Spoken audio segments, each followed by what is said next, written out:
Thank you very much. I'll bring this meeting of the Brookline Shared Mobility Advisory Committee to order. We'll take roll. I am Dave Porter, despite the name on my link, and I am here. Monique? Eric, actual Eric? Here. Okay, that's quorum. Sean had expressed his ability to be here. I'll ping him and see if he's as well.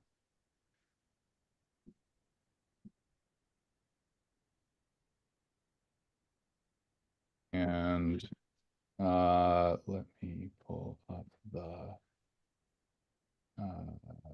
agenda.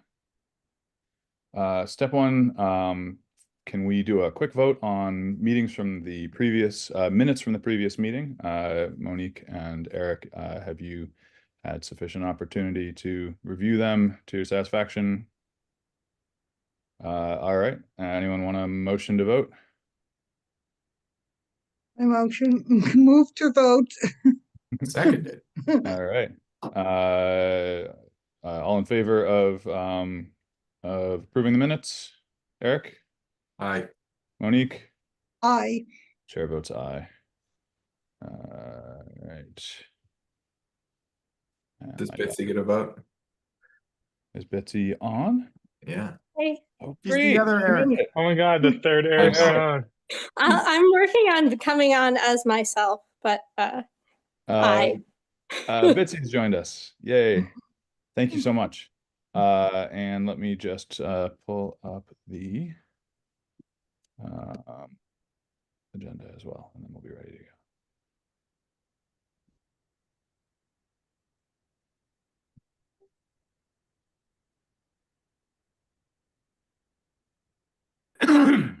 Okay. First thing, Sam and Dylan, thank you very much for joining us tonight. Town staff members working on Blue Bikes. We have they have a presentation on the Blue Bike next Blue Bike expansion, and I believe on the Blue Bike master plan for Brookline as well. So please take it away. Thanks, Dave. Hey, everyone. You guys might know me, Sam Downs, Deputy Director of Engineering, and I'm joined by Dylan, who is our newest transportation engineer, who's been assisting me in putting together a really stellar master plan for Blue Bike's expansion. We're not going to share the whole plan tonight. We're going to just talk about kind of like where we are with Blue Bikes and what the work that we've been doing for the last year.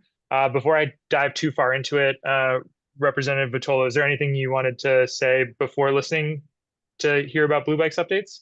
I presume it will include a conversation about The earmark? stations to come. So maybe I'll chime in at that point. Awesome. Yeah, it definitely will definitely talk about stations to come. So what's kind of happened over the last 4 years, there's been no new stations in Brookline, as many of you know. 2021 was the last year that we put in a new station. And we have a total of 14 in the network, 13 of which are deployed right now. 14th is in storage and is planned to likely go back at the Griggs at Washington Street location. It was taken up for the Washington Street repaving and it just never got put back. However, what Dylan and I are focusing on is both the expansion of the network and also the creation of year-round curb extensions for these locations to both reduce operational costs so they don't have to come up in the winter and also support our network riders year-round. We really don't want to have to both pay to have them removed and limit access just during winter months. So we have so far been approved for 9 Blue Bike stations to date for the expansion. Those are through the Shared Streets and Spaces grant and also the MPO Connecting Communities grant. We did receive one Connecting Communities grant that is for replacement or a state of good repair. So we're going to take the 3 oldest stations and outfit those with the new pillar. New pillar station is the name of these. They have a smaller profile and an alleged better docking rate. So if you're a user, you know that it can sometimes be difficult to dock them. As a member myself, I know it can be difficult. So the first grant about a year ago, when we first had this conversation with the Shared Mobility Advisory Committee, we received approval from Mass DOT for a station at the Longwood MBTA stop, the Pond Ave at Leverett Pond location, and then the Brookline Reservoir. And then we actually have enough money to purchase a 4th station, which will be at a to be determined location. We can talk about that in a little bit. And then the other grant that I mentioned, we also received approval for the Longwood Avenue. It was really important when we talked with this committee about making sure we got the funding for a station at Longwood. So we actually got approval for both locations. So we'll work to find a new location that suits the needs. As part of this, we got approval for a station at Lars Anderson, Clyde at Whitney, which is also in South Brookline, and then 2 additional locations that the funding can support that we'd like to prioritize in North Brookline to work on density and infill. I had a brief meeting with, I wanted to say Eric and Eric and Dave, because about the balance of infill and expansion. And we do really want to infill stations in North Brookline, and we're going to be able to do that through the upcoming grants. So as I said, we have 9 currently approved, but we have conditional approval for another, I believe, 6 through the congestion relief grant, which was announced a number of months ago. We've also applied for a last mile grant through, I forget if that's federal or state, assuming state. We just submitted again for shared streets and spaces, which we've been getting year after year for another 5 stations.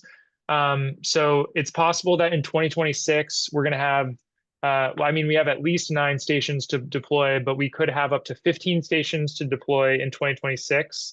And then in 2027, depending on if we get this last mile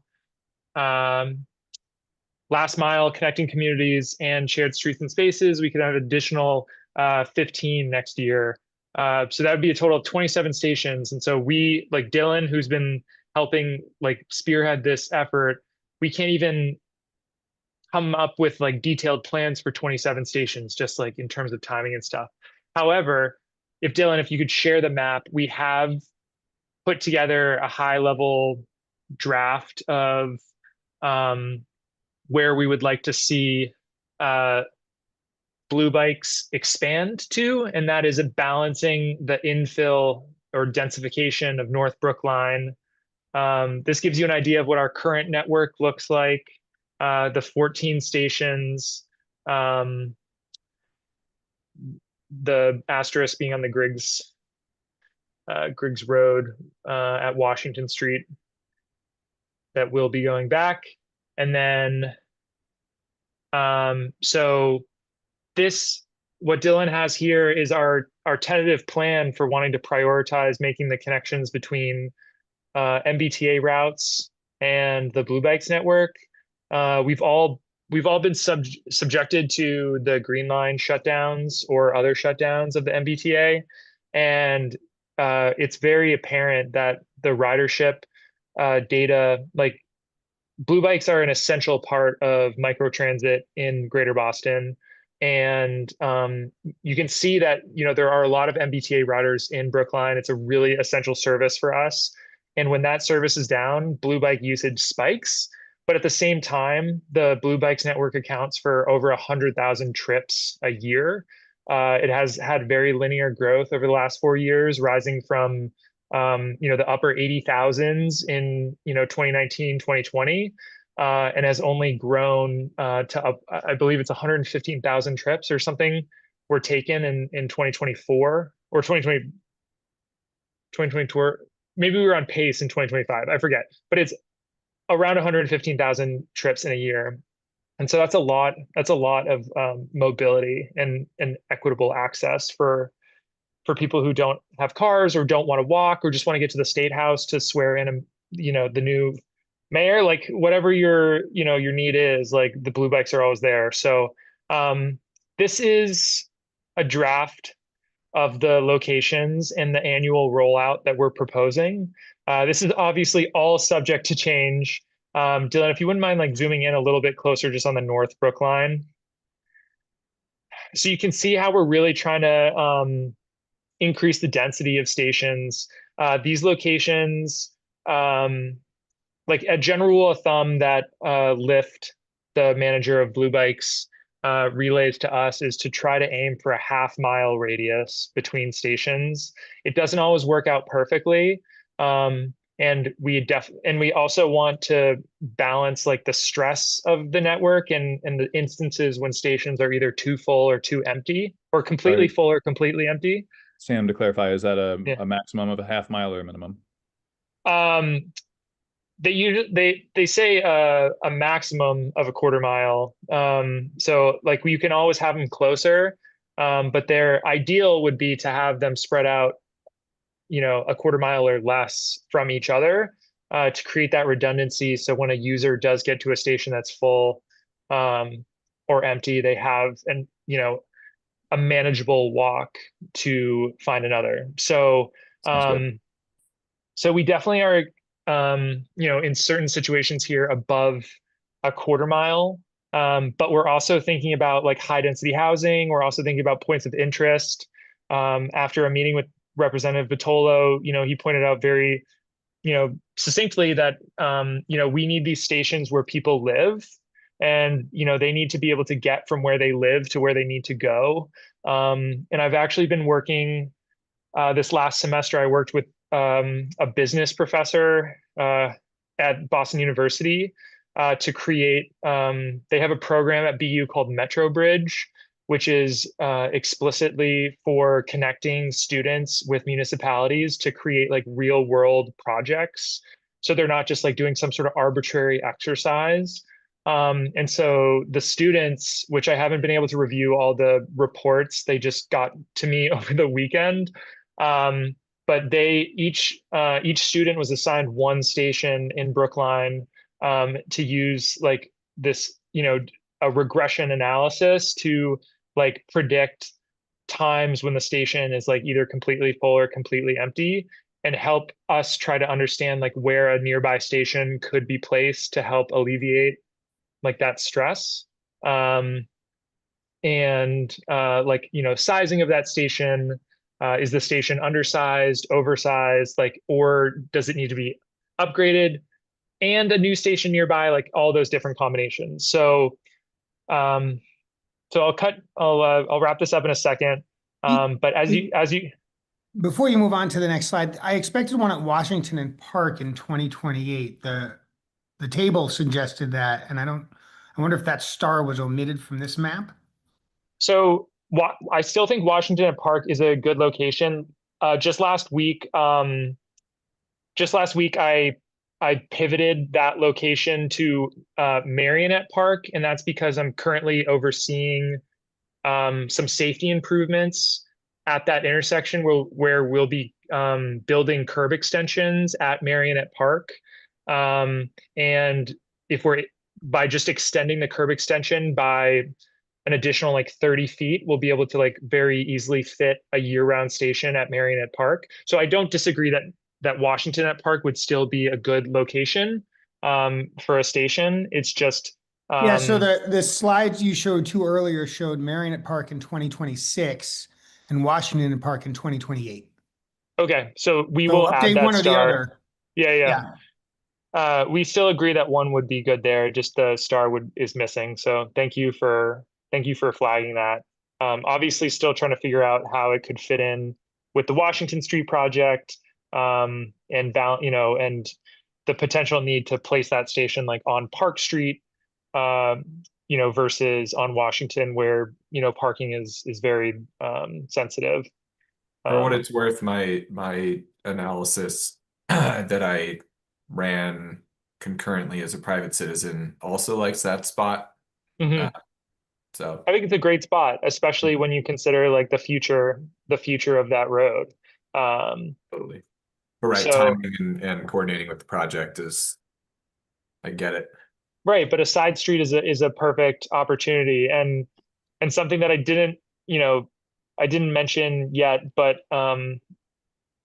something that we're attempting to do is to combine like station placement with also like daylighting of crosswalks. Like, we're trying to optimize the loss of parking. Like this is going to be like public, like this is kind of like step one of public outreach, like, or like step two, because we did like a public survey online, but of course there's still a lot of public outreach to go. And so we're trying to like, kind of get two birds with one stone. Where can we place stations at approaches to intersections where, parking would most likely already be restricted 20 feet. And if it's not, that's within our jurisdiction to restrict parking within 20 feet. And then if the length of a station is just an additional like 35 feet, it means that we could like very easily convert just 2 parking spaces into the opportunity to have, 19, bikes. So I'm hoping that's a trade-off that will land well with the public, but it might not always. And so we're still need to go through that process next month. But this is kind of like the big picture, and we're not looking to fully refine our like option 1, option 2, like, for Marionette Park, for example, like that, we're probably only proposing 1 location there, but something like Babcock at Freeman, where you can see the Green Star, there's like 2 or 3 locations around that triangular park there where it could go. And, the plan to bring to this committee wasn't like, okay, do you like option 1 on the corner of Freeman or corner 2, like around the corner? This was like, what input do you have on the big picture locations? Do you think our like sequencing of 2026 to 2030 is the right balance of like infill versus expansion? Because we can like shift around, we can go back to that other slide, which I know has a minor blip between the two, but if this committee wants like us to just do infill for 26 and 27, like, we can do that.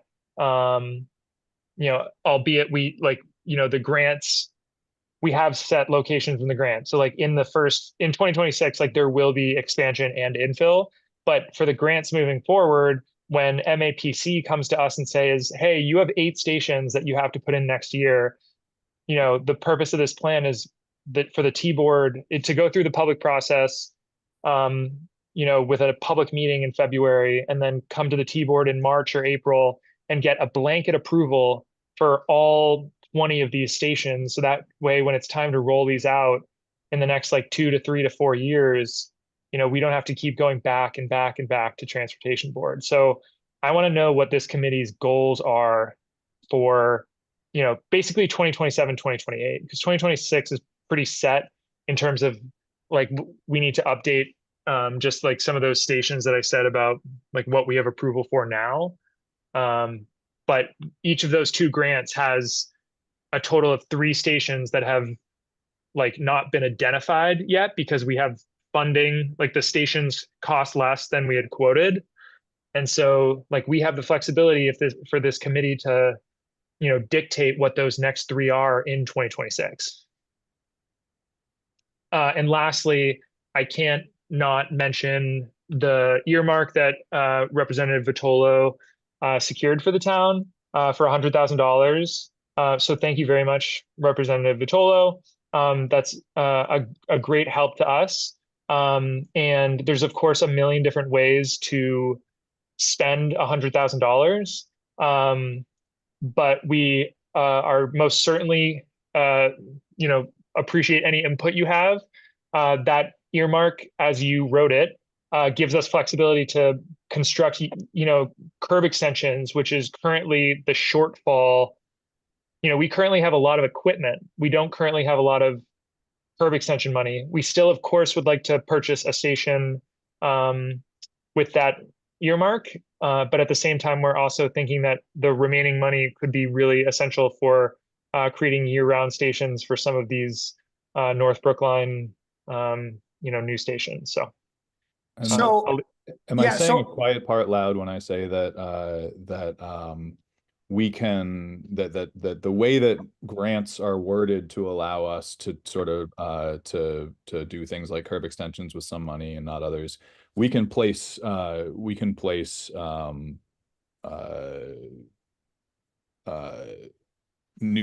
place new stations sort of irrespective of where that comes from. We don't need to confine ourselves to thinking about only one station with Rep Vitolo's feedback based on the fact that we're only spending one. That specific money goes into just one station, but we still have $100,000 of thanks to Rep Vitolo that we should be sort of doing due appreciation with. of course. So a couple of things. The first is I apologize to this committee, Transportation Board, Select Board.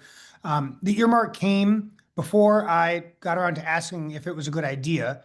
And that's because I had planned on filing it in the annual fiscal budget. But the brilliance of House leadership brought the fair share amendment expenditures very quickly and in a sort of unexpected to me fashion at the very least. That's the money from the 4% income surtax on all of your income in excess of $1 million a year. For those of you on this call who pay it, thank you very much. I suspect none of us on this call pay If it. only. Nevertheless, If only. we're very grateful for that money. And so it's sort of, it was like a 24-hour, I can file it in that.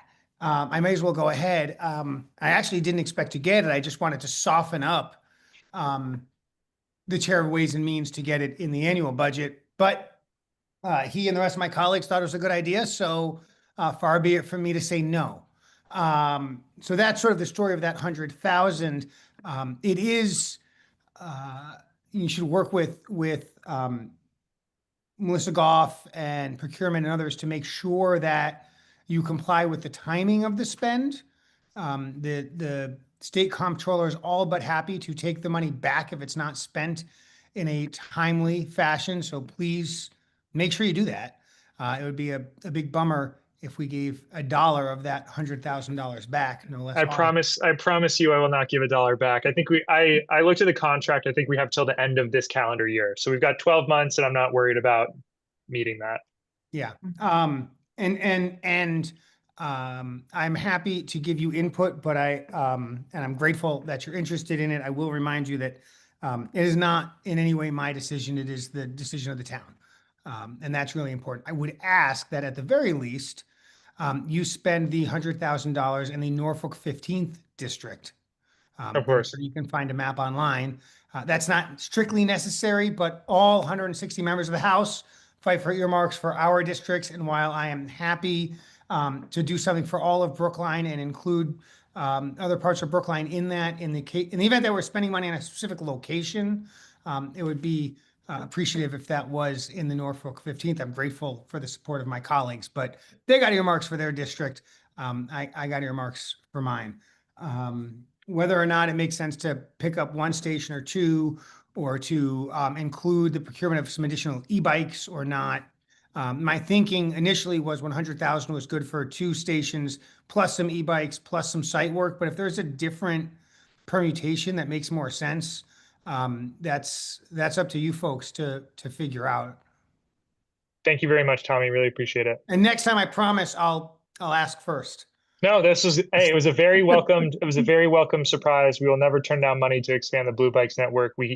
We have a lot of catching up to do to our peers because we all contribute to the one network, and we need to catch up to Cambridge, Boston, Somerville, who are really, leading the charge. And we're gonna catch up. And if you don't mind, if I could share my screen for just a second, I just want to show you just a sense of the density of Brookline's network versus immediately adjacent in Fenway and Yeah, Cambridgeport, it's pretty clear. and also in Brighton, you can see not only is Beacon Street thin, but the neighborhoods sort of Mhm. quadrisected by Harvard and Beacon, if that's a word, are really thin. And I appreciate that, Summit Ave is a massive hill. It probably doesn't make sense there. And that the Cottage Farm neighborhood, or the greater sort of north of Beacon, east of Harvard, got really nice spread in that map. Be thinking about, I think, that infill as not just more stations on the periphery of North Brookline or on Beacon Street, but really within those neighborhoods. I think that really makes a difference for people. It's sort of like, if I got to walk all the way to the T, I may as well just hop on the T. But if I've got a bike a little closer to me, I'll hop on the bike. And for example, for me today, I was telling some folks earlier, I was in Brookline Village and I needed to go to Symphony for the Boston mayor swearing in. And I went to the D line. I was going to take the D line and Blue Bike from Hines, but it was like a 15-minute wait. So I hopped on a Blue Bike there, and my intention was to park it somewhere on Boylston and hop on the E line. But once I was on the bike, I was like, well, heck, I'll just go the whole way. My hands are already frozen. I can't feel them. I may as well just keep going. And so I think the easier it is for someone to get on the bike, the easier it is for them to use it often. And if they've got to walk 4 or 5 blocks just to get on the bike, they may as well just get on the green line. It's right there, and it's coming in a few minutes anyway, most of the time. So I encourage you to think about, to the best you can, recognizing that there are hills, and the D line kind of bisects 02445 in a funny way. It's not so simple, but to the best you can, look at how Boston, Cambridge kind of do a nice job spreading out those dots, and don't just line them up exclusively on major roads. And if you can emulate that, I encourage you to do so. Absolutely. Thanks, Tommy. So not to take up too much of this committee's time tonight, but I'd love to switch back to either the proposed location map or just the table view, and hear from you all about any initial feedback that we can use to, keep this iterative process going before we, ultimately bring this proposal to the public, in maybe a month or a month and a half time. I will say we also have proposed stations along South Brookline as well. Kind of, our idea is 1 per year, kind of expanding slowly south the network, just so like there's not one in the middle of nowhere that no one will bike to or from. But there are some in South Brookline. So and we have been coordinating with Boston on those. They have a proposed expansion plan into West Roxbury, and so we very much are hand in hand, keeping each other up to date on those plans, so there can be meaningful connections between, some of the medical facilities, the Putterham shops, those, and West Roxbury. The same with Newton, connecting with their staff over there. If the Heath and Sheaf development goes through, they're on the hook for a station over near Sewell Playground. So that would be an expansion into the Chestnut Hill, area as well. So, Great. I think I agree with everything that's been said. I Yeah. think if you're looking for a sort of clear guidance, I think we were happy to probably do a brief discussion and establish a ratio. I'd be nervous about a time-based thing. 1 per year into South Brookline sounds great when you've got a large number going into North Brookline. It's probably the wrong number during those years when we have one bike coming in, one station coming in per year. So if you need that level of guidance, we're happy to provide. And if not, I think I feel good about the discussions. The words that you're saying sound like they're coming from the right place and going to the right place. Yeah, I mean since we last spoke, I've been researching our own network and looking at what other bike share programs have done with the sort of mixture of infill and expansion, and there's sort of vague best practices ish. There isn't like a hard fast rule that's been established necessarily. So there is a little bit of like finger in the air to that piece of it. There are pretty good guidelines, as you said, about like how far away stations should be, that more infill in general is better, and that as you're expanding the network, putting a station in the middle of nowhere that's really far from that half mile sort of dooms that station to not really be used to its fullest. So I think as long as we're operating in that, like deciding what we want the ratio to be, is pretty fuzzy. But generally my understanding from looking at places like New York and Chicago, in particular, that it's generally vastly focused on infill with like a 90-10 infill to building out the like outer reaches of the network. So something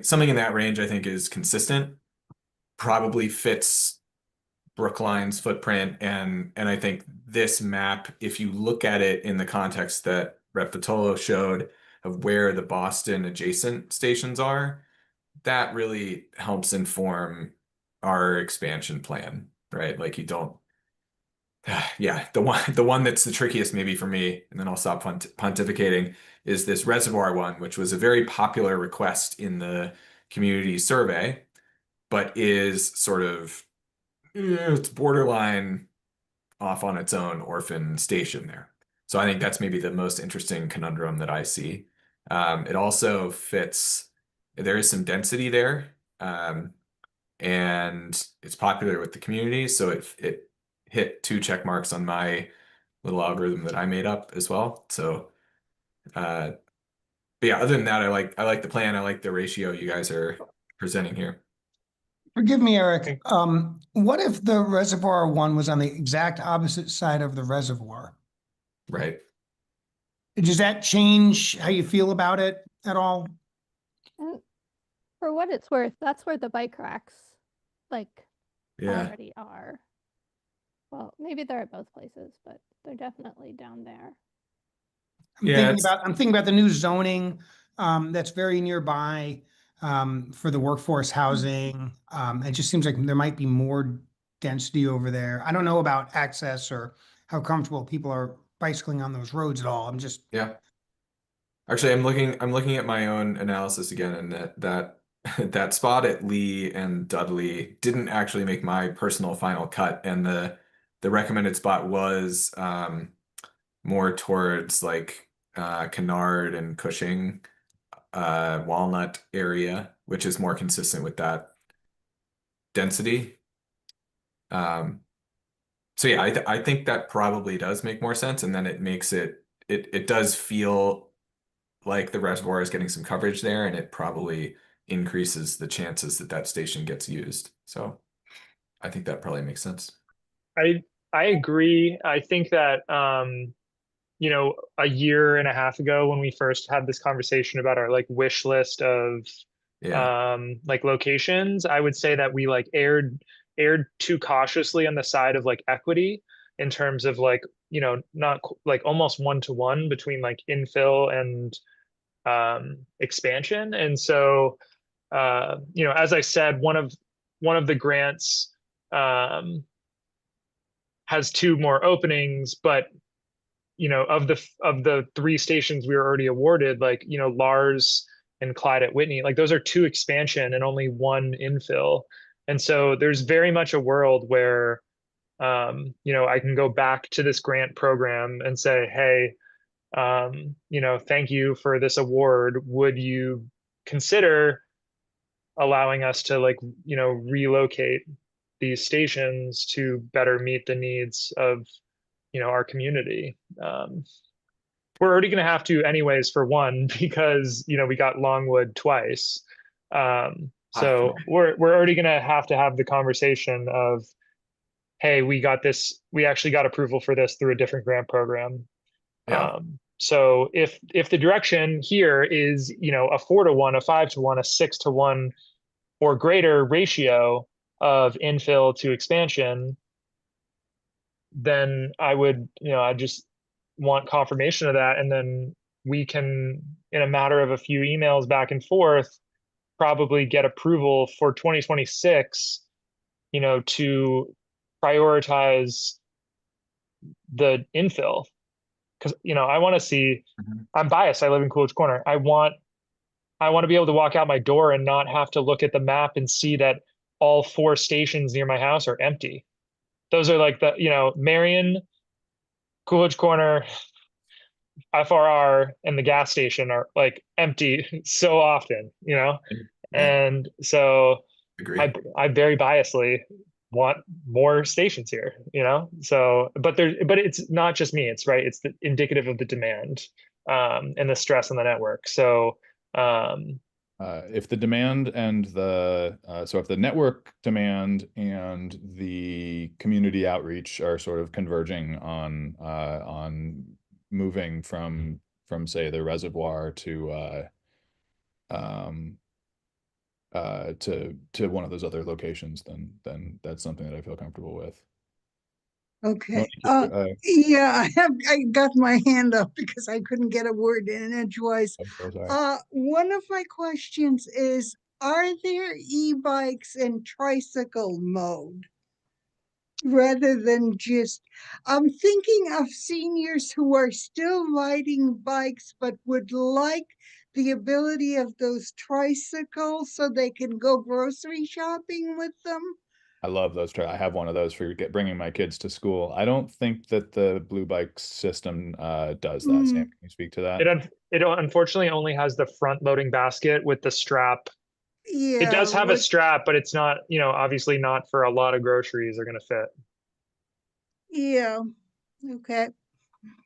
Just curiosity, and Definitely. I mean, we're sort of concentrating. We're not dealing.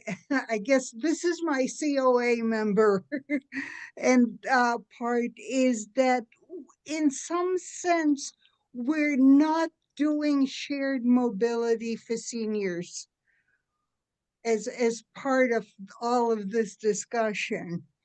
Well, I think that in fairness, I think that this discussion is about the Blue Bike Right.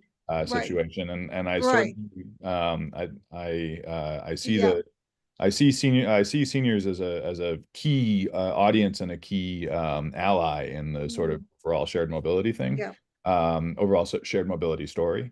I can see this one sort of being less focused on that, although there are certainly, of course, plenty of seniors who get around by bike. I see them go by, and I have enormous respect for that.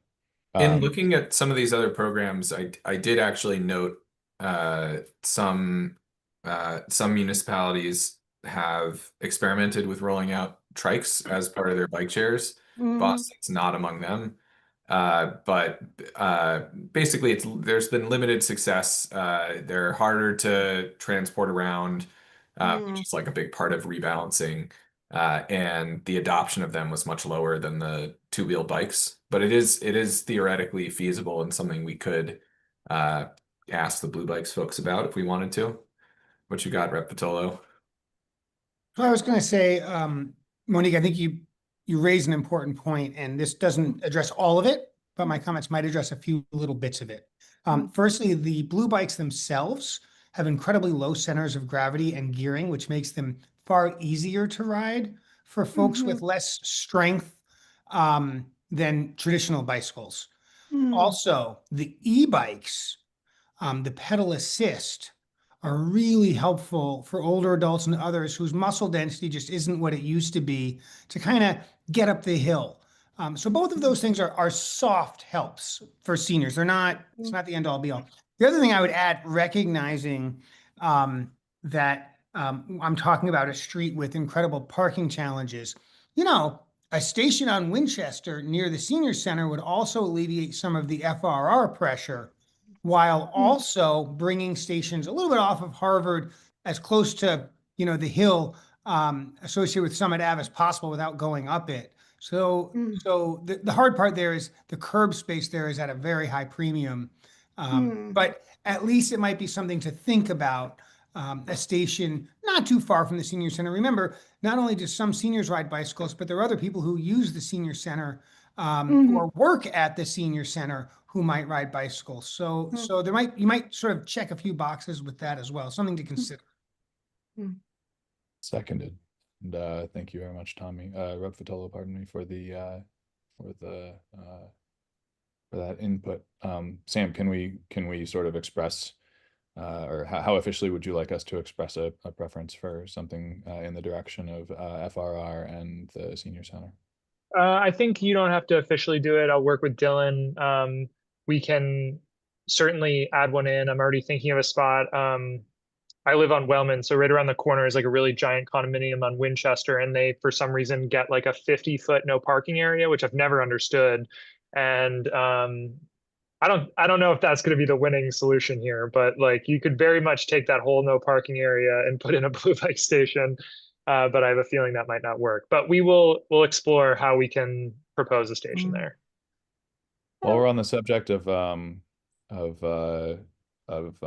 stations near schools, you said that you had 2 Longwood stations. If there's which good problem to have.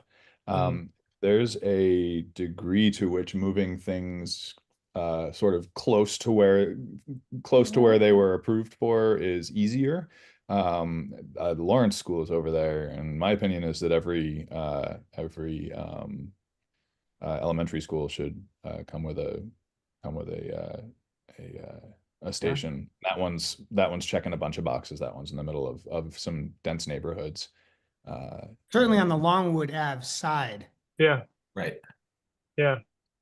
Dylan and I will work on those 2 locations. And of course, if anyone comes up with, after this conversation tonight, if there's any other that you want to float our direction, we're in a very good situation here.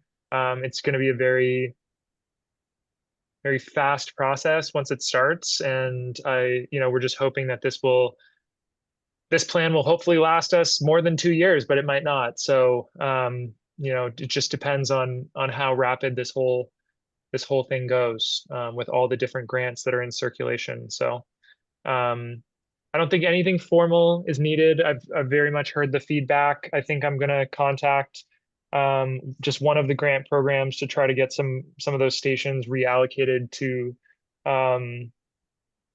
roll into the the North Brook line, the 15th district, and see if they'll be amenable to it. And then separately, we'll work on those 2 locations.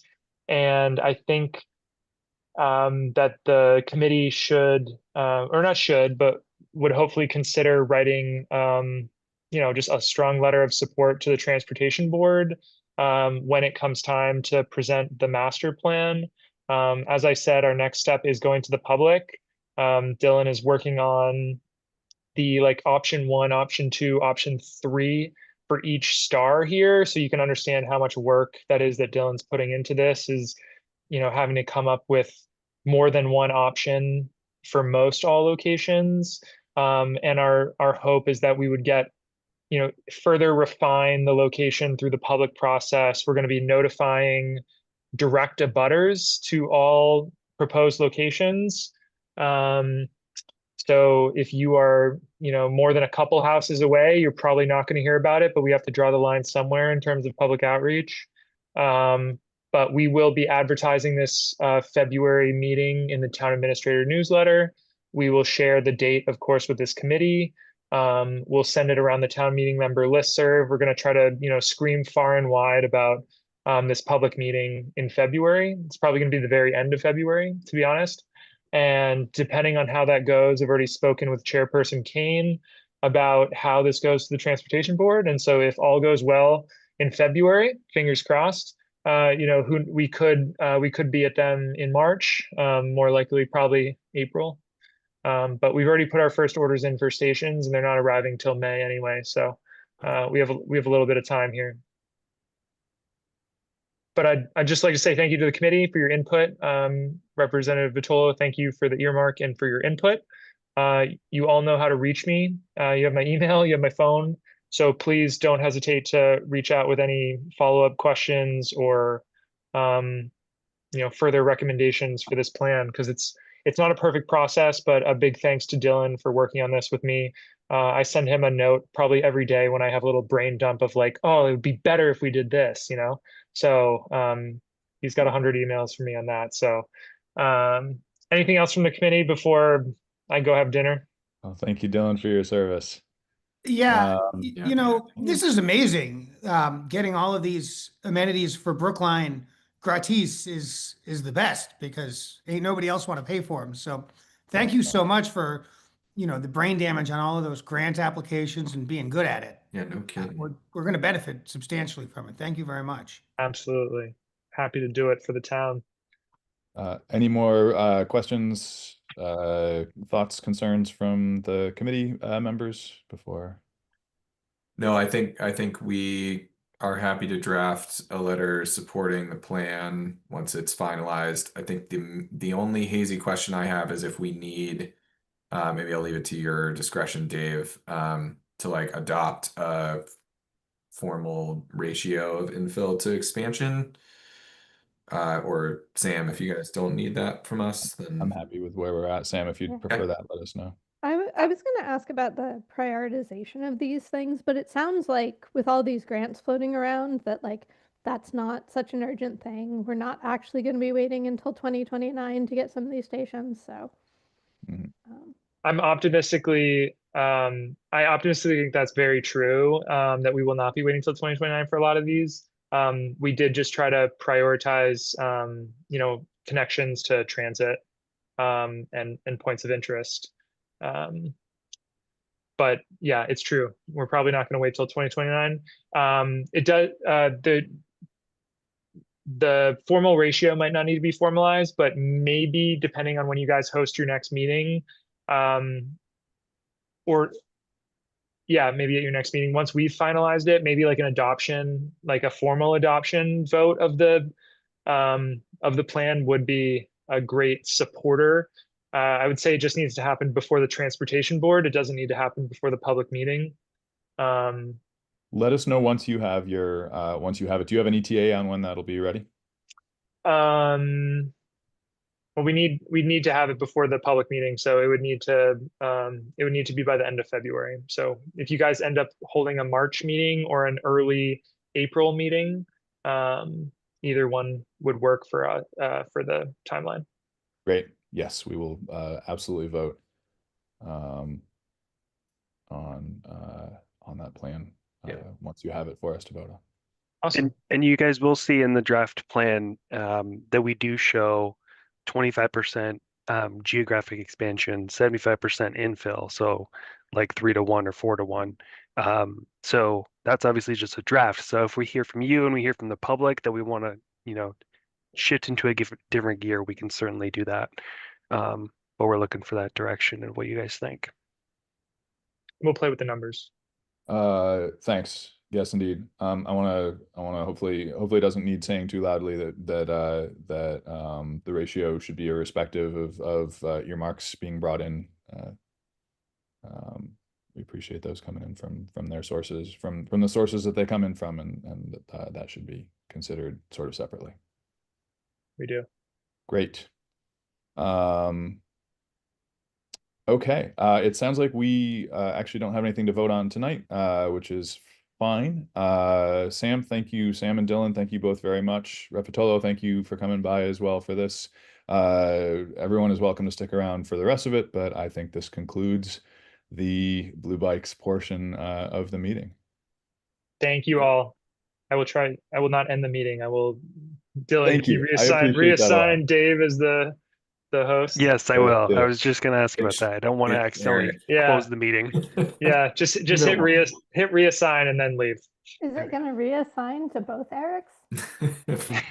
It's going to be 50-50 on who gets it. Works for me. All right. Have a good night. Have a good night, everyone. Thanks, guys. I made it. Sam, thanks very much. Dylan, thanks again. Monique, thank you very much for speaking up. Yeah, I thank hope you. that I think Rep. Vitolo's answer was the superior one there, and I think he's right. And I also very much want us to be to keep our focus on senior Yeah. mobility as well. I think that there's a just a real incredibly important coalition that we should be building here between between I'd say teens, seniors, and just kind of the folks that want to, the folks in the middle that want to that are pushing forward on getting out of their cars and finding ways to lower Yeah. traffic space. That's a real important coalition, and that's a there's three wheels there that we need to be staying focused on. So thank you very much for speaking up. Concur on that.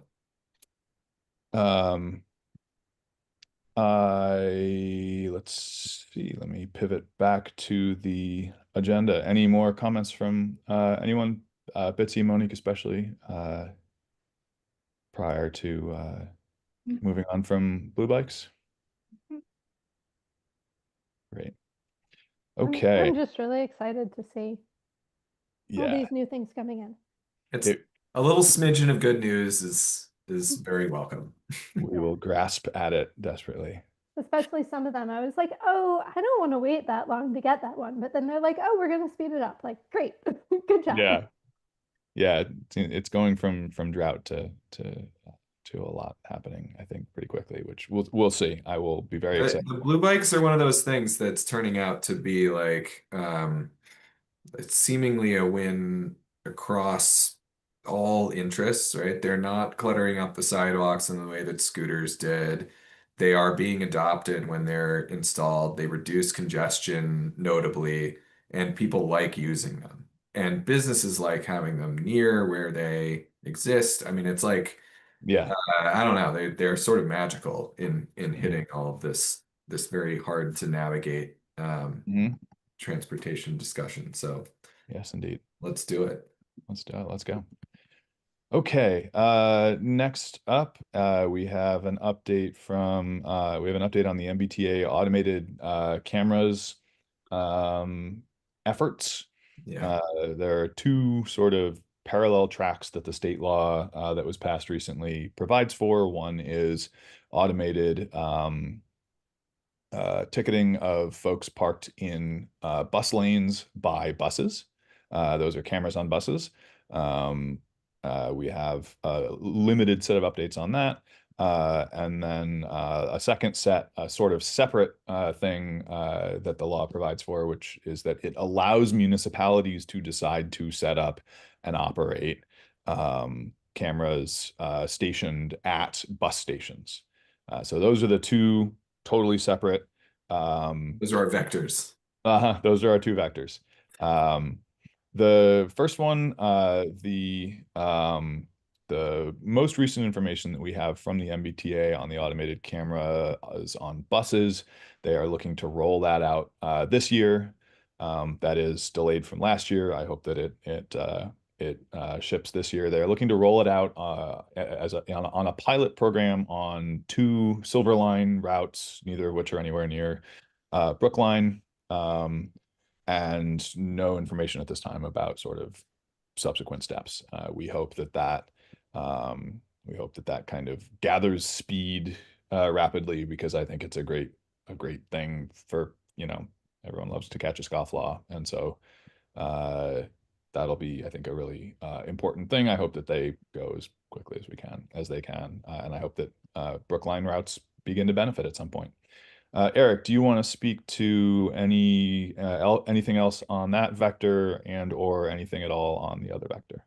Yeah, so this was in the last meeting over the summer. We talked about this program because the pilot program was supposed to roll out over the summer, got delayed. It was supposed to roll out this tomorrow was supposed to be the first day of the new program, and we had reached out to the liaison running that program at the MBTA.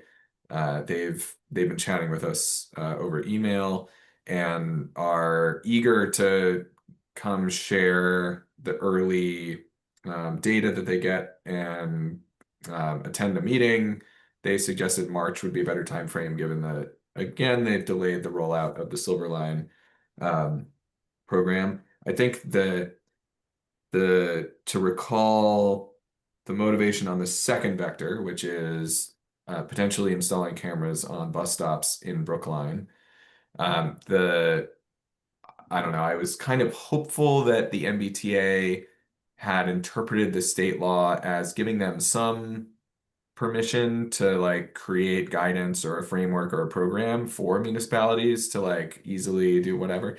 It doesn't appear that that's the case. So I think even with the limited feedback we got, answers we've gotten from them on the second vector, which would be us installing our own hardware, they basically were like, yeah, you can. But we did, you know, they've confirmed already, like every automated ticket will need human review, and that it will be up to every municipality that installs their own equipment to do that. So it would impose a burden on Brookline for how it decides to go about doing that. It would almost certainly take an active town meeting to go down that route.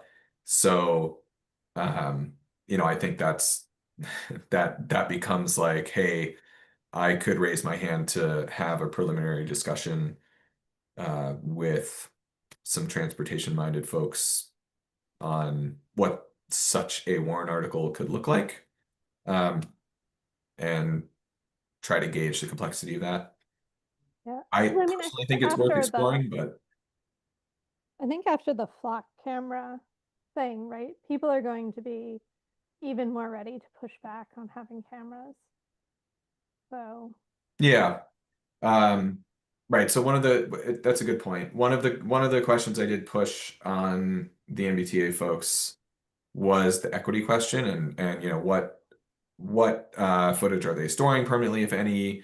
How are they ensuring that privacy is maintained? All those good questions. And they didn't give specifics, but I think they're happy to come talk with us in a future meeting. I think we should take them up on it. I think we should have equity and privacy concerns be a part of that discussion, and use that if we're going to, you know, well, I guess like this committee isn't going to write such a warrant article, but I think it's an opportunity to invite someone who might be interested in spearheading that to come be a part of that discussion, because I agree. I think that you know, we rightly know that people are concerned about those issues and would want to ensure that we do everything we can to make sure it's an enforcement only thing. But yeah, I think and then it's a separate question on the bus mounted cameras as well, right? The same questions come up. yeah, so with the bus mounted cameras, are they just like, well, the cameras are on these buses, but they'll only be turned on in, like, how is that? The buses, the cameras that are on the buses will be on at all times. That's or they'll be the buses have authorization from the state law to do this as they go. So there isn't a need to turn it on or off based on municipality. The other vector is the one that's gated on municipality. Yep. We basically have Does very that answer your question? Did I understand that correctly? Yeah, I mean, I was just wondering, like, what Brookline, you know, We would what have say we could- effectively no say in okay. that. Yeah. But we conversely have full control over whatever system we do or do not choose to implement for stop mounted cameras. Yep. Eric, sorry, I talked over you there just to make sure that I answered Bitsy's question. Do you have anything more to say there? I think that covers my my take there. I like the push on the privacy concern. For the one that we have control over as Brookline, that we Brookline have control over. I mean, you know, we're Brookline, right? We should be able to do this thing right. We should be able to, we should be able to get someone, we should be able to find, you know, an interested town citizen who resident who works somewhere very impressive with, you know, related to all of this and wants Think to, we you can know, find someone? I don't get in know. touch with the you know, the Electronic Frontiers Foundation and bring them in and make sure that, you know, I mean, we have an opportunity here to really do a kind of a pathfinding thing with this, where we are making sure that people aren't parking in our bus stops, but we do it in a way that is great. And is sort of shows other folks how to do it right. Yeah, I I'd like to do know that. there I don't is know who that would be though. there is also some great work that Pedestrian Advisory did a few years ago on part of its recommendation in vaguely in favor of, but with caveats, the traffic enforcement cams, which I think basically the same concerns they had on equity and privacy apply here. So we could also use Had that. they listed concerns, or did they start to dig into solutions? No, it's pretty comprehensive, and it recommends like how they would prefer such enforcement systems be implemented. So it's worth a read. I'll dig Yeah. it up and share it with the group. Please do. I mean, as private citizens, do we have the right to, you know, use our smartphone and take a picture of a car that's parked in a bus stop? Yes, but we can't issue tickets, and we can't. And I Right, don't, we can't, Right. but can we then forward it on to the I don't police? think- No. I don't think that they take action based on that, and I would Okay. actually have concerns if they did. Okay, I think that there is actually there's a community. Oh boy. Oh boy, are we digging into things that we don't want to see? Yeah. But we could say for next time in preparation for a more involved discussion with that department of the MBTA, we can dig into that, and I'll send around in addition to circulating the David Trivette's work on broader traffic enforcement in Brookline, if we're going to do it. I will find and circulate the MBTA page on this bus mounted program that they're rolling out. I may be misremembering, but I think there may actually be like a community enforcement aspect to it. That's not what I thought you were going to say when I that's great. But yeah, we'll read up on it before our March meeting with the MBTA. Great. Eric, can I ask you to have that on your to-do list? All right, let's see. I am for that. Circulating traffic enforcement rec from Ed AC and the MBTA automated enforcement program materials. Yep. Great. Thank you. Okay. General plea, if anyone knows anyone that's interested in, that has connections to the EFF, or that knows, you know, is interested in kind of working this problem from the inside rather than from the outside. I wanted that please let us know. You know, that someone to spearhead this would be great. I think that I would like to see this happen, but I would like to see it happen in the best possible, the most Brookline possible way. Yeah.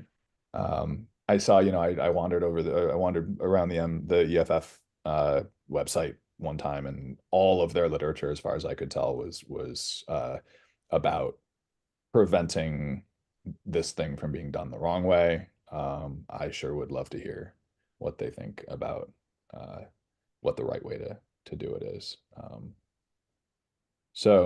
Yeah, if anyone has any leads, that would be great. Please speak up. Anything else from anyone else on automated cameras? The MBTA automated cameras are 2 vectors for for that. Okay, and we will look forward to hearing from the T probably at our next meeting. Okay, next on the agenda is Bitsy, what is the state of the Gateway East bus lane pilot? How is that looking? And anything else? Yeah, so I know I wrote you a bunch of stuff about it a while ago, and now I'm trying to remember what I wrote you about it. I think that the Gateway East bus lane pilot, so it got the, what are they, the changing light system called? Yeah, the priority ESP. ESP, there we go. Yeah, so they got the ESP turned on in July, and so there hadn't been, as I had last looked, a lot of information about what it looked like with the ESP on. It had been, the pilot had been extended for another 2 months to start, or another 2 quarters to let them test it with the ESP. But I think the general takeaway was that without the ESP, it was sort of a disappointing effect. Like, it definitely moved buses through there faster, but that was paired with whatever's going on at Harvard and school, which is like really, really significantly slowing buses down. So they were getting, 15 seconds faster through the sort of Route 9 set of lights, and then they were taking like an extra 2 minutes to get from Brookline Village to School Street, which is just absurd. Not what we're looking for there. Yeah. And so, in general, it seemed like traffic isn't being badly affected by the bus lanes.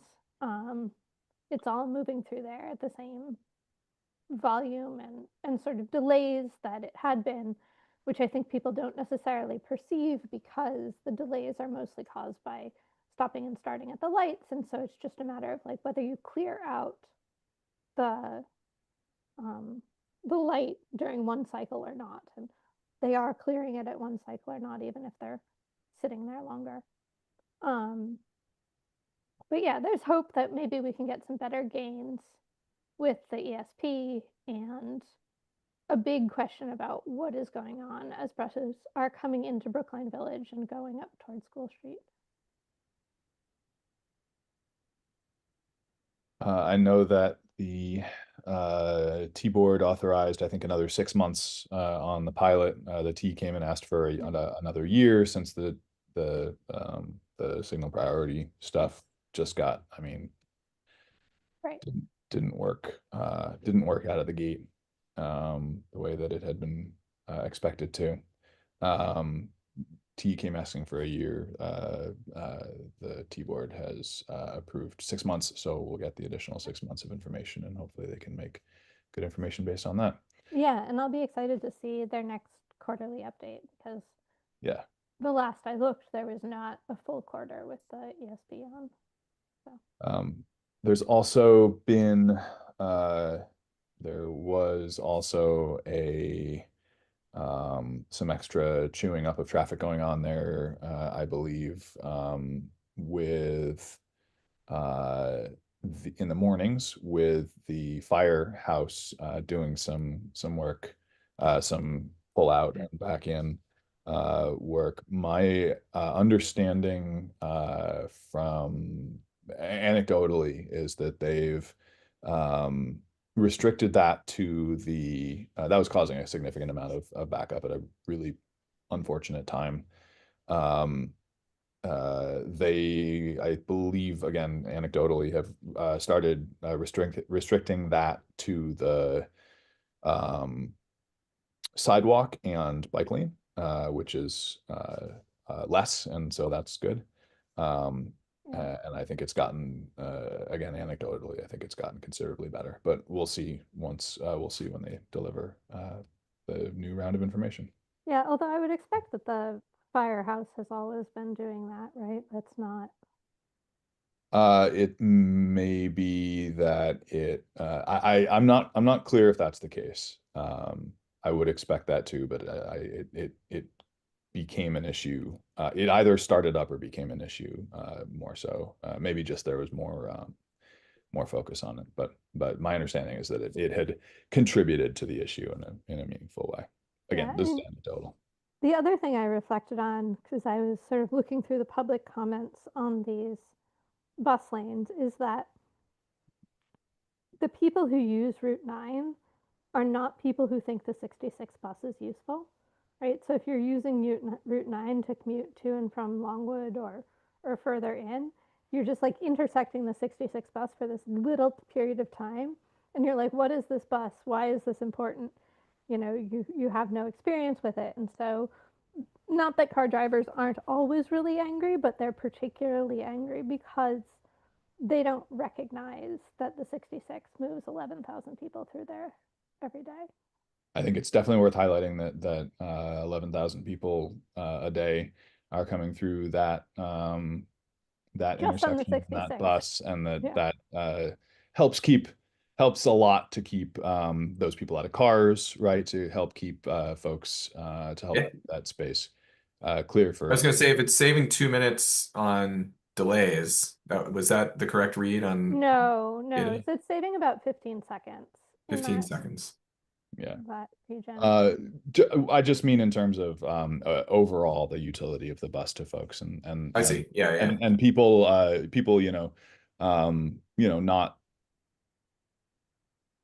not carving out space for benefits that they don't know about or understand is certainly something that we can help spread the word on.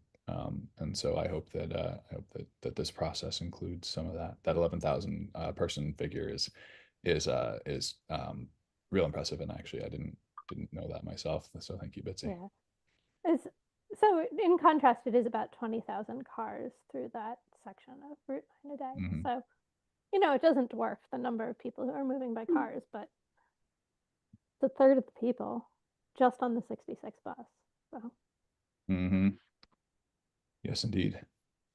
Okay, Bitsy, anything else from you on the Gateway East? All right, anything from anyone? Any questions for anyone for Bitsy?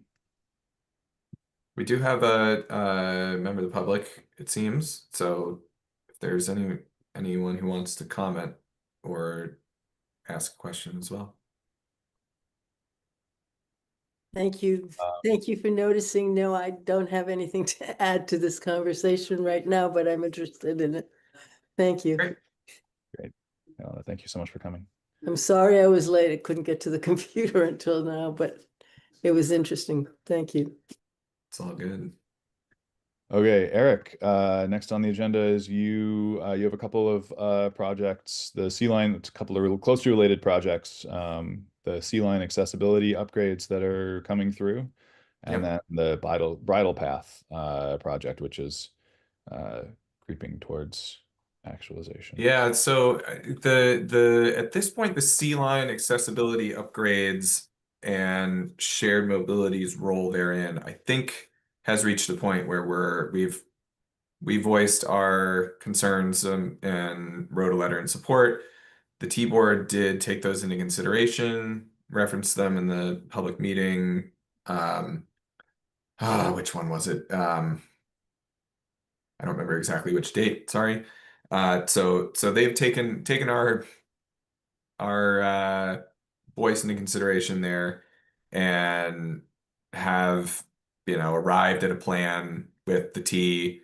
Construction is due to start pretty soon on the Fairbanks and blanking on the name of the other one up there. Brendan, Yes.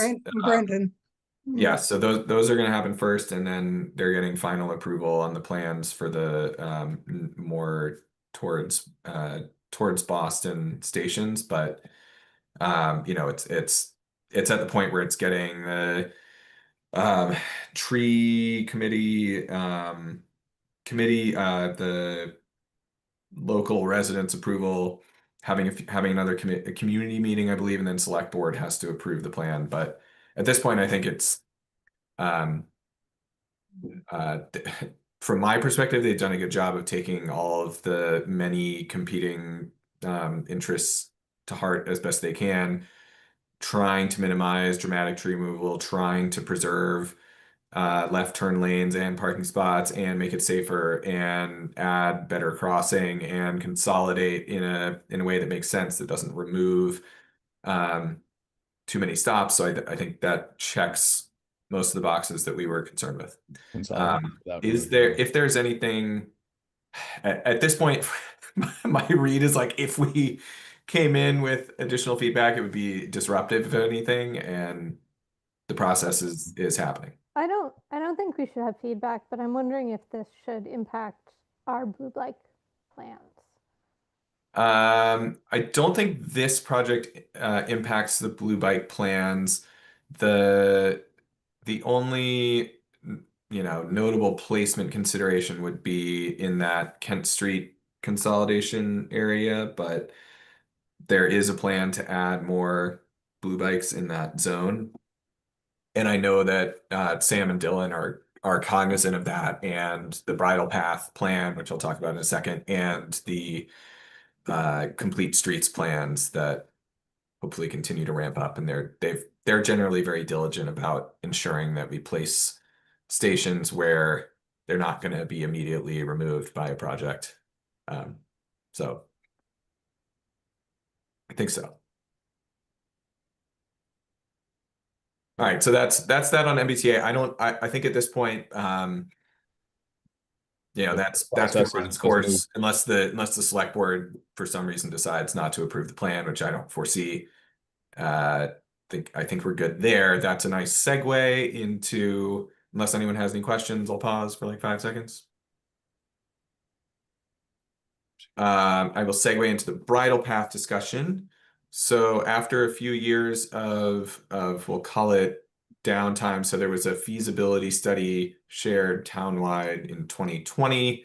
Some other stuff was happening that year and led to some delays in many projects that kicked off around that time. So we've dusted that off and held our first design review committee meeting. I am the representative for shared mobility on that committee. And on October 9th, we held our first public meeting to kick that next phase of the project off, which is with tool design to produce from the feasibility concept that we currently have to a 75% design that is coordinated closely with the MBTA folks on this accessibility upgrade that's going to be happening well before any construction potentially ever starts on the bridle path, if it ever really comes to fruition. But the current scope of that committee is to help the consultants get to a 75% plan that has community input. There have already been additional community meetings held since that October meeting, and there is a subsequent meeting to review community feedback that will either be in late January or early March. So that's happening. A few of the points that got brought up in that meeting, pretty well attended. There were some business owners, there were community members and residents, there were town meeting members, advocates, people from boards and commissions, you name it. People were there to hear about the bridle path. It's I think it's sort of a beautiful thing in some ways and a daunting project in many others that will be expensive and hard to see through, but if we can pull it off and it's beautiful like we want it to be, it seems lovely, and it would sort of serve this purpose of introducing a safe way to bicycle in and between Brookline's more dense parts from Coolidge Corner to Washington Square. Basically, it'll be the entire length of Beacon Street in Brookline, St. Mary's as well, where you can bike safely on a shared use path in the middle of Beacon Street next to the T. So we love that vision. Some of the concerns that were brought up were those that you might predict if you've been to community meetings in Brookline: parking, trees, implications for utilities and the impact of construction. There was an interesting debate about whether cyclists would end up actually using the path, particularly those who commute, because it would be a shared use path with people walking on it. And concerns about potentially removing bicycle infrastructure from Beacon Street itself as part of the project. If bicyclists who commute are not going to use that infrastructure, does the side effect of removing bike lanes from Beacon actually make a complicated situation worse for those roadway users? So you get the sense of sort of that conundrum as well. I did bring up the blue bikes as well. So, but wanting to make sure that where there are blue bike stations, that and if we're building this, that there are natural crossing points from those stations to the pathway. Otherwise, again, people will take blue bikes out and ride them on the street instead of on the shared use path. So I think, there's some thought that has to go into potentially repositioning or adding thoughtful crossing points across Beacon to facilitate that. Just looking through my notes. I mean, there is a survey which I can give you guys the link to, and you can circulate in your communities. There does not appear to be a chat turned on in this. See if I can do that. I think I was Perhaps you can turn it on. chosen. Or we can share it out in the minutes. Let's do that regardless.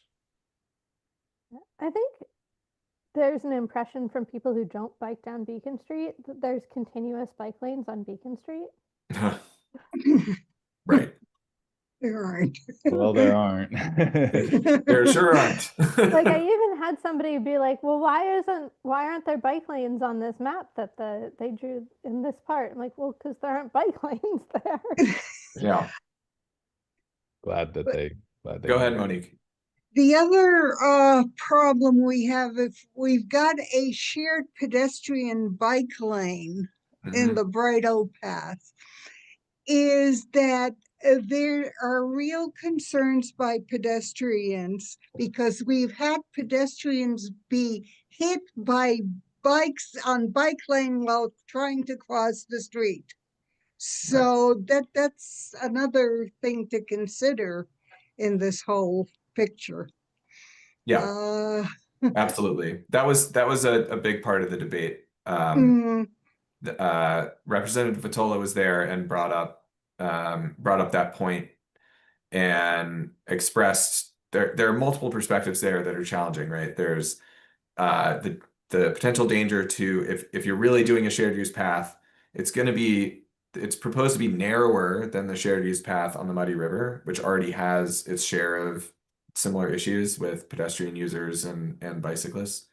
And so if you're really going for a shared use path and not a bicyclist only path, that choice really matters here, right? Is this supposed to be a park that's enjoyable by pedestrians, young and old alike, and cyclists, and truly be a shared use experience?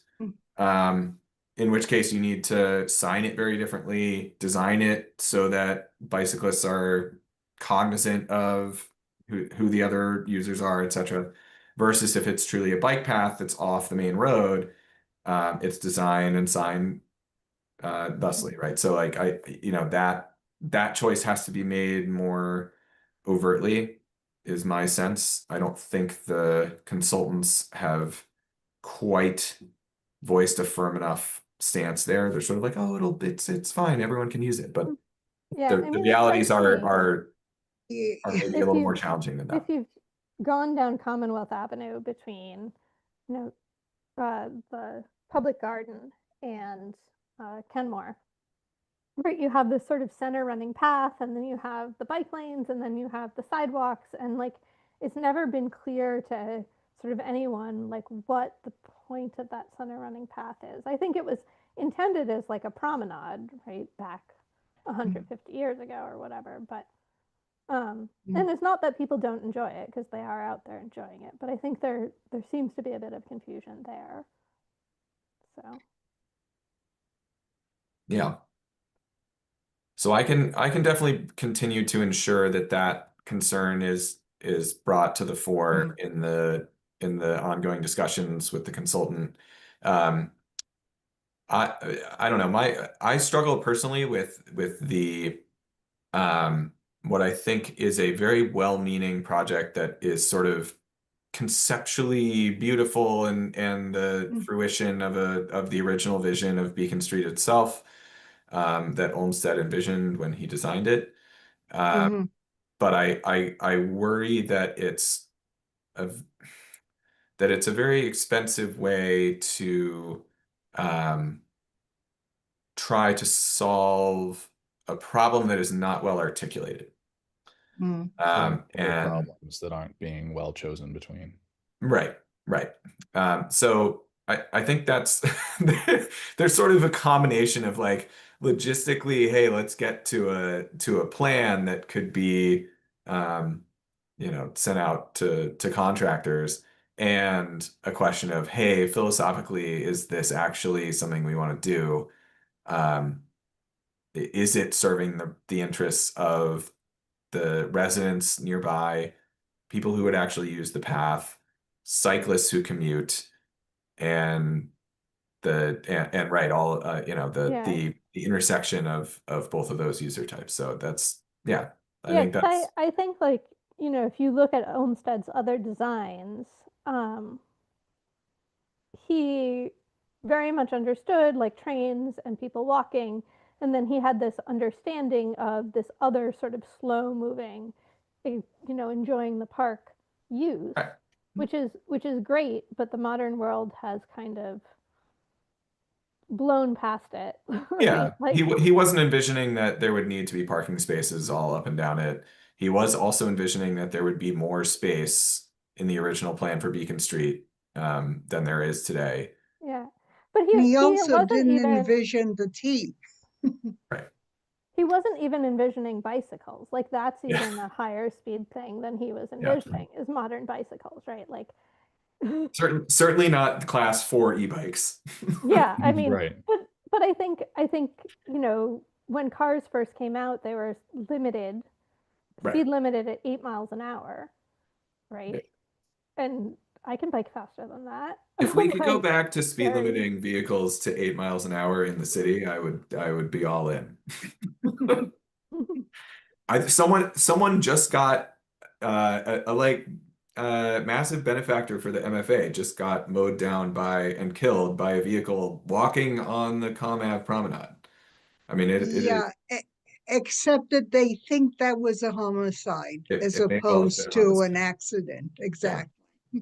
Well, I mean, but Oh, if you had the speed limit vehicle, maybe the homicide wouldn't have happened. I think we might. I mean, Anyway, we're I think we might be getting a little off. onto a pathway. I think we might be getting a little off. You pull us back, Chair. Yes. I'd like to reel us back to the shared mobility. Yeah, exactly. Yeah. Please. Advising on shared mobility. I very badly want to have endless sort of chats, vision chats about the bridle path.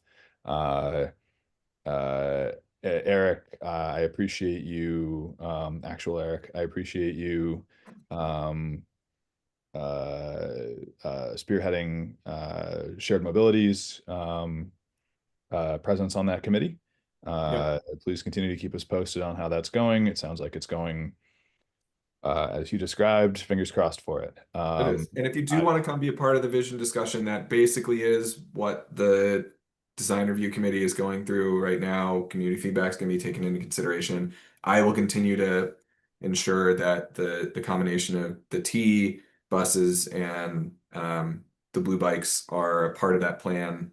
And there you go. Everyone's welcome. The other thing I worry about with the bridle path is that, I think I agree with you that crossing into it and out of it will make it very useful. but I also want the T to go faster. So like those feel in direct conflict. It shouldn't have any impact on, at least the proposal that I saw shouldn't have any impact on the T. Yeah, I mean, I don't think like I don't think in sort of design choices, but realistically, if you have people moving in and off the center line more than they are now, they're going to be crossing the T tracks. I see. And so that's going to be Yeah. something. Yeah. Hopefully, Good point. hopefully folks, the common sense of folks combined with that quite loud horn that the green lines carry can Yeah. translate. I think Yeah, it's that also it became somewhat clear in that initial meeting that a fence separating the tracks from the shared use path would almost certainly be part of the plan from a Mhm. safety perspective. So there should be at least some barrier. Mhm. Uh, There you go. any other sort of shared mobility thoughts on the bridle path? Again, I encourage everyone to show up at the community outreach meeting as a private citizen to speak to the rest of those. Also, of course, the pedestrian committee and the bicycle committee are all, I assume, heavily active on this as well. You can. All the transportation subcommittees are up in there. It's a good time. Great. Okay. If no other questions or comments for Eric on the Bridle Path project. Similarly from the public, from our public attendee, Yolanda, if you'd like to chime in, please raise your hand. I'll get to you at the end of each section. And actually I think Eric was trying to wave me at this before, agenda, we have a moment at the beginning for discussion of things not on the agenda. So Yolanda, you missed that box, but we don't stand on ceremony. If you'd like to speak up about something not on our agenda, please raise your hand for that as well. By all means. Mhm. Yolanda, you have the floor. No, since you offered me the chance, thank you. I do have a question. Actually, I have two because I never thought of the tracks being fenced off and that interrupting the flow of the I don't know, the horse and carriage up the middle and the bikes and the pedestrians and everything else. So I don't know how that all works out, but that's okay. And I happen to be really, really a senior, a very old senior who depends on a car and parking. So it's a little bit difficult all the way along. Now, what I wanted to ask was, how is do you know how the bridle path is being funded? I mean, is that going to be, there's no more ARPA money, and I didn't know if there were plans already, since it's gone so far, as to how the rest of the funding comes along.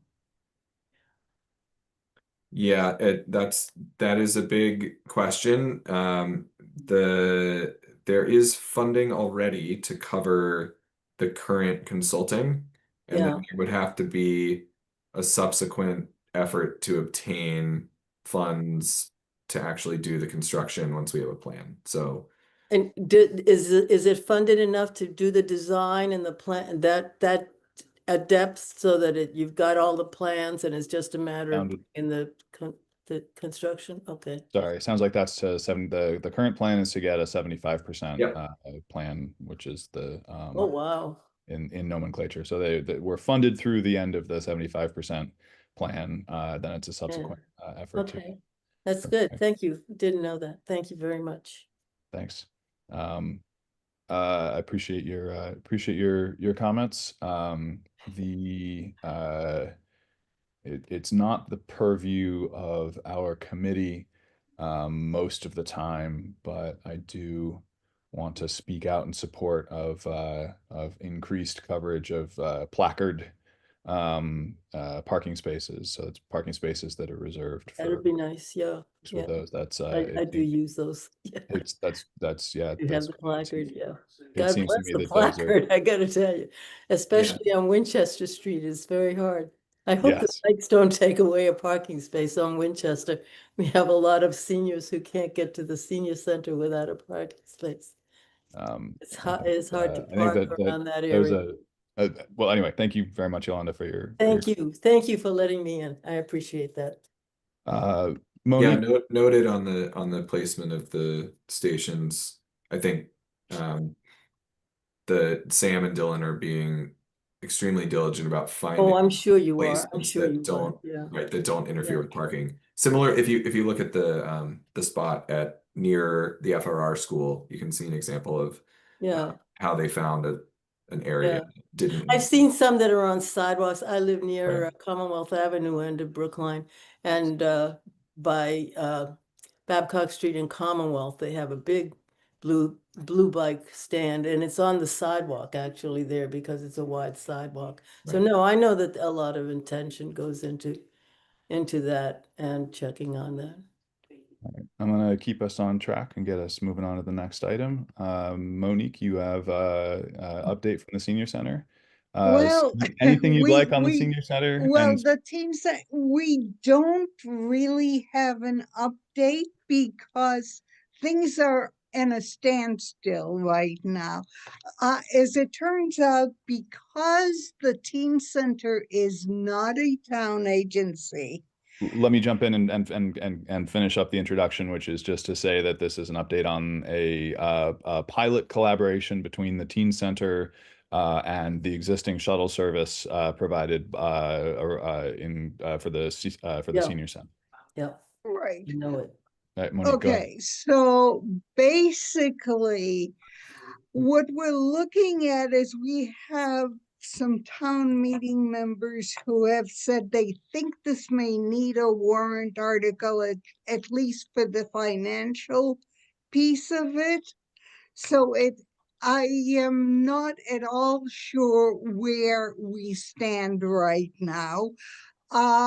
We do now have some COA standing committees, one of which is transportation and parking, on which I sit. In our first meeting, you notice the theme here. And our first meeting will be next Tuesday. Tomorrow. Monique, So tomorrow. Wonderful, thank you. Okay, so no, not we will. tomorrow. No, I Yeah. believe. Oh, no, you're right. I'm sorry. That's Transportation Yeah, is you're right. is on the Second one. 13th. Yeah, Yeah, the second one, right? yeah. Sorry. Yeah, exactly. Yeah. So we will. So I look forward to I hearing- will bring, that's gonna be one of the topics we will be discussing. We may, I mean, certainly at this point, because of the scheduling software, we may very well, since the senior center will adopt it for its scheduling, we may very well then be able to fund it. But again, Great, Yeah. TBD. Mhm. Please keep us posted on especially mhm, the necessity for a warrant article. I'd be very interested to hear the yeah. mhm, foundation of that. And Yeah. if it's true, then it's true, and if it's not, then we should know. Yeah. mhm. Great. Okay. Thank you very much. Any questions for Monique before we wrap up? All right. Monique, anything else? No, Thank you very much. Mm. Okay. Any other comments, concerns, questions, etc. from the committee? Monique, Eric, Bitsy, before we wrap up the meeting? All right, hearing none. I think do we need to assign someone to draft a letter supporting the blue bikes, or is that No. pending them getting back to us? So that's pending. We will vote on something when they have something for us to vote on. But thank you for reminding me. I did want to mention that in my capacity as the person who has voted to draft the approval of the previous one of the previous grant application. That was the one that included Longwood and a couple of the Southbrook Line ones. That was a couple of years ago at this point. They needed another one, another letter on short notice. I removed the list at the end and reused that same one for Dylan. That was something that needed to be done by the end of the year. So Got I did. No, nothing to vote on tonight on that front. We will I'm looking forward to having something to vote on from them. The things that we're seeing so far all look very promising, and so I'm excited to have something concrete. Anything else? Hearing nothing else, do I have a motion to adjourn? So moved. Second? All right, all in favor? Aye. Aye. Any opposed? Great. Thank you all very much. Meeting is now closed. You find that button. There it is.